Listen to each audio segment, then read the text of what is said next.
আসসালামু আলাইকুম। আইন আপা, আসেন আসেন। তোমার বউ আসলে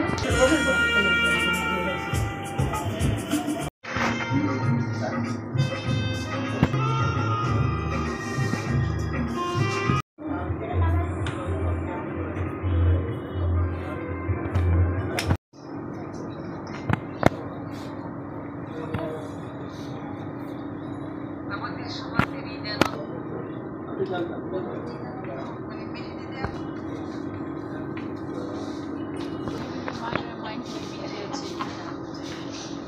কি বলে আম্মু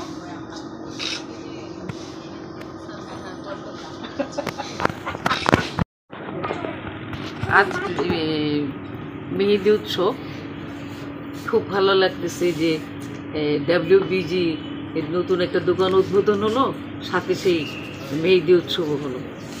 এই মেহেদি উৎসবটা আমাদের সময় ছিল অন্যরকম। বর্তমানে এটা মানে টিভির মাধ্যমে সহজলভ্যতা হয়েছে যদিও, কিন্তু আমাদের সময় সেটা সহজলভ্য ছিল না।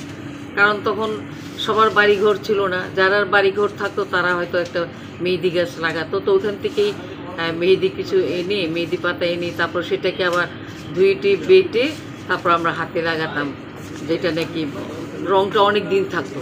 কারণ এটা এক ধরনের কেমিক্যাল গাছ থেকে হয়, তো এটা অনেক দিন থাকতো, ব্যবহার করতে পারতাম। তারপরে এটা যাদের চুল পাকা থাকতো সাদা, তারা মাথায় দিত, মাথায় দিলে চুলগুলি লাল কালার হতো, দেখতে ভালো লাগতো। প্রতি বছরই আমরা ঈদুল আজহা পালন উপলক্ষে আমরা মেহেদি উৎসবটা আয়োজন করে থাকি। এটা পুরনো ঢাকায় করি, নতুন ঢাকায়ও করি। এবছর আমরা যে সমস্ত শপিং সেন্টারগুলো রয়েছে সেখানে মানুষের আনাগোনা থাকে এবং তাদেরকে মেহেদি লাগিয়ে দিয়ে তাদের মতো ঈদের খুশিটা ভাগাভাগি করার উদ্দেশ্যেই কিন্তু আমাদের এই আয়োজন। যে আজকে আমরা এখানে করেছি এই WBG যে ফ্যাশন হাউসে, সেখানে করেছি। এবার আগামীকাল আমরা আমাদের এলাকায় অর্থাৎ হাজারীবাগে করব।